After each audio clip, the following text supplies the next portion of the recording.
boat, so, you know, what do I know? It still doesn't look too fun. So there is Nevin Harrison, closest to you, and then Sun of China, and then the top two furthest away from you, Ukraine, and Katie Vincent on the far side there.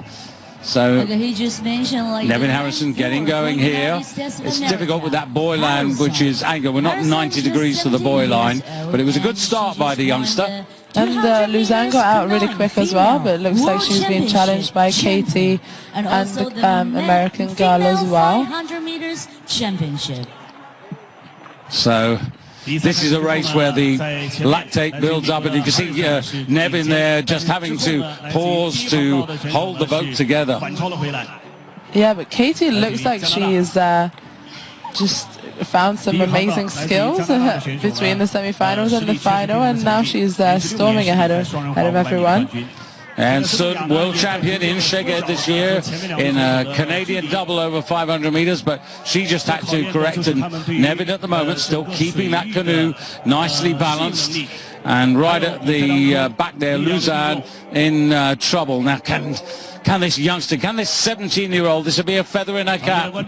You were saying to me that the press were saying to her, where have I been? Yeah, and she just said, well, I've just been at junior races where you would be as a 16-year-old.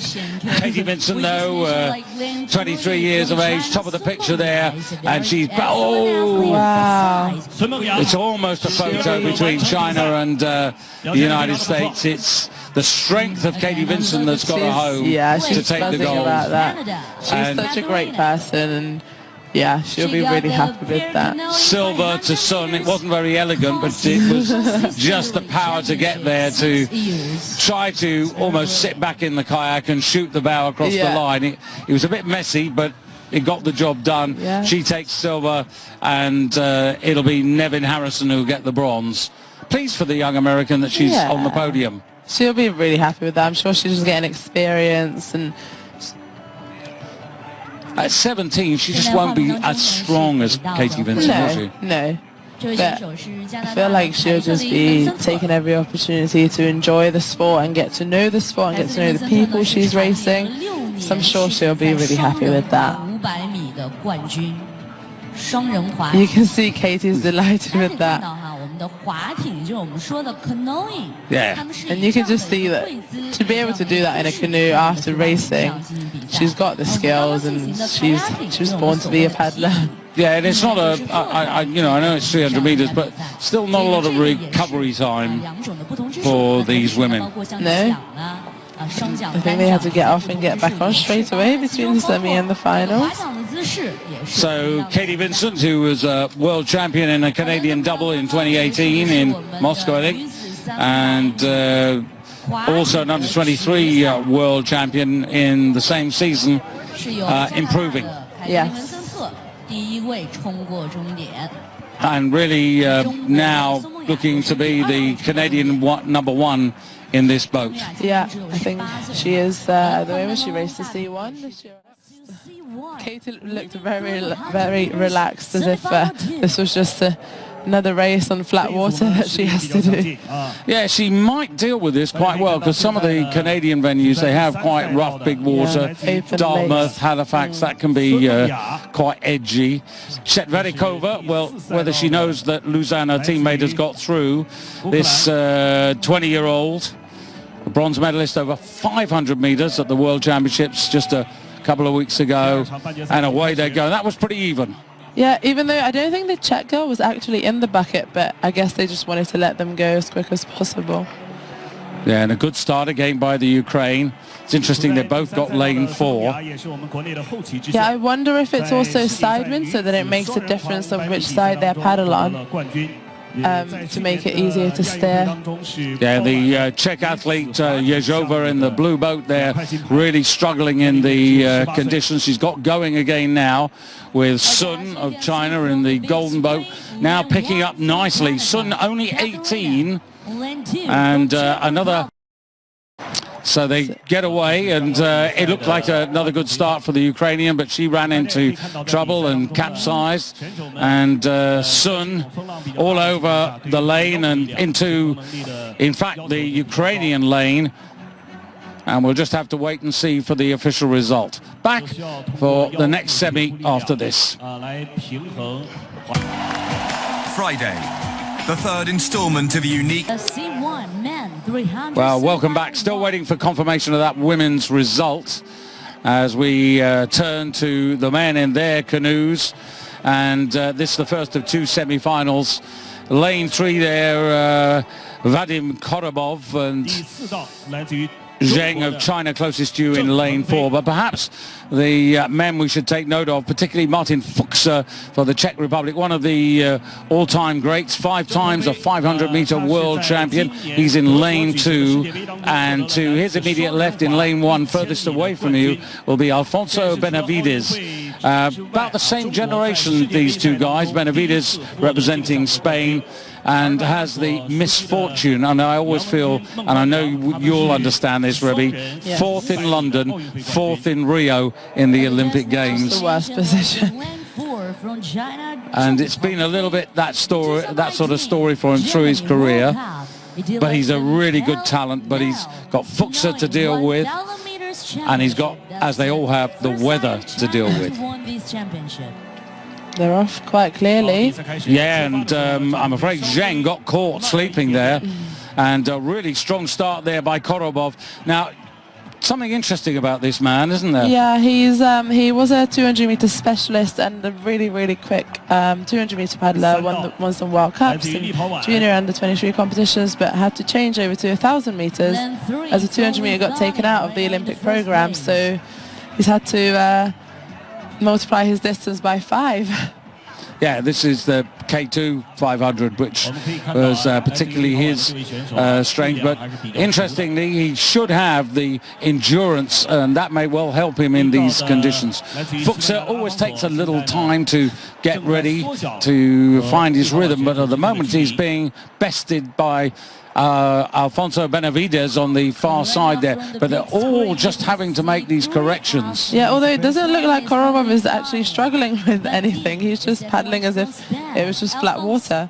Well, Benavides is all over the place. He's just caught a buoy as well, which brought him to a stop. So this man, Korobov, looking really focused, gun to tape, and Benavides coming in very fast there and denies Martin Fuchser a place in the final. So Benavides... he had a little sprint finish there to finish that race. Yeah, he did, didn't he? But you can see there on the finish line there's tailwind, and it's really difficult.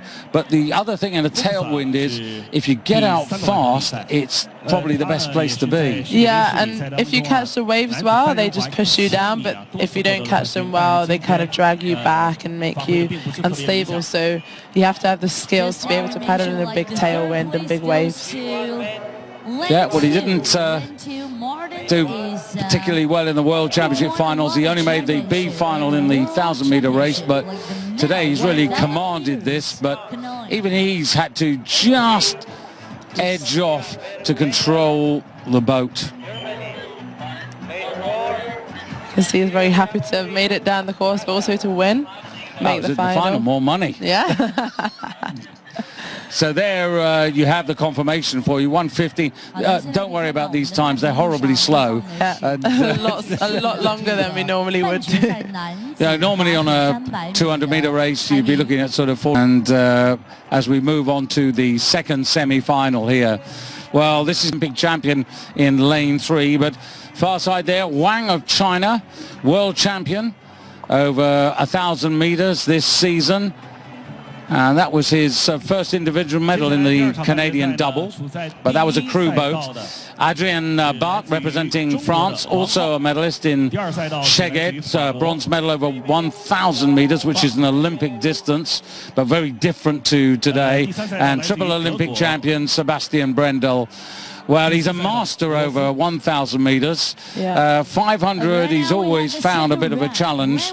So what he's going to make of 300, maybe in these conditions, it'll be a bit of an equalizer because he's big, tall and strong. And he's got all the skills. He's been around for a long time, and it'll be interesting to see how he deals with these conditions. And Shamsharine for Russia, originally from Moldova. A world championship gold medalist if you go back 5 years, but all his success and medals have been in crew boats, particularly C4. Take it down to the finish line. French have got a lot of young people coming through. Adrien, you just saw there, he's 28, and Sebastian Brendel, well, he is on paper the man to beat. So furthest away Wang, then Adrien Bart, then Sebastian Brendel, then Shamsharine closest to you. Good equal start. Brendel's off to a great start. Yeah, well, I think in these conditions he knows he can really power the distance, and I think that's what he's after doing here, to really use and show his strength. Yeah, also he's a lot bigger than the other athletes as well, so it might be to his advantage to, you know, weigh the boat down a bit and not be moved around so much by the waves. Yeah, he's got a great stance. The balance is unbelievable. They're really good example of how he's having to adapt. Yeah, even an experienced athlete like him still has to make some corrections. And Wang on the far side in lane 1, Adrien Bart in lane number 2. Oh, and where on earth is Shamsharine going? Because looking very close to Brendel. Yeah, well, I'm just wondering who's in which lane. Just looking there, it's a bit difficult to see. Brendel looks as if he's okay, and Shamsharine now, yeah, Shamsharine got very close to him, but again he lost his rhythm there, Sebastian Brendel, and Shamsharine coming up with him, and Adrien Bart is lost at sea and is in 4th place. Brendel's made it. Ooh, and right on the far side, Wang for China. That's very nice for the host country. Yeah, it's very nice of him. He just sneaked up on them to make that final. So, very interesting because all those 4 men are experienced 1,000-meter racers. Yes. And so, I mean, I suppose that really helps Brendel because he's up against the same sort of opposition. Yeah. He didn't have any 200-meter sprinters against him there. No. And I'm not sure that would even make a difference really in these conditions. I think it's a race of skills rather than a race of speed at the moment. Yeah, Shamsharine really lost his place or the chance of becoming second in the last 100 meters. More when we come back.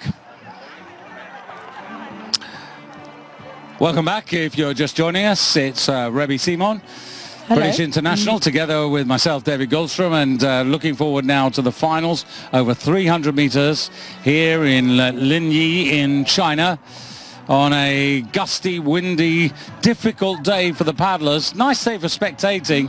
And this is the 2nd edition of the International Canoe Federation's Sprint Super Cup, and it's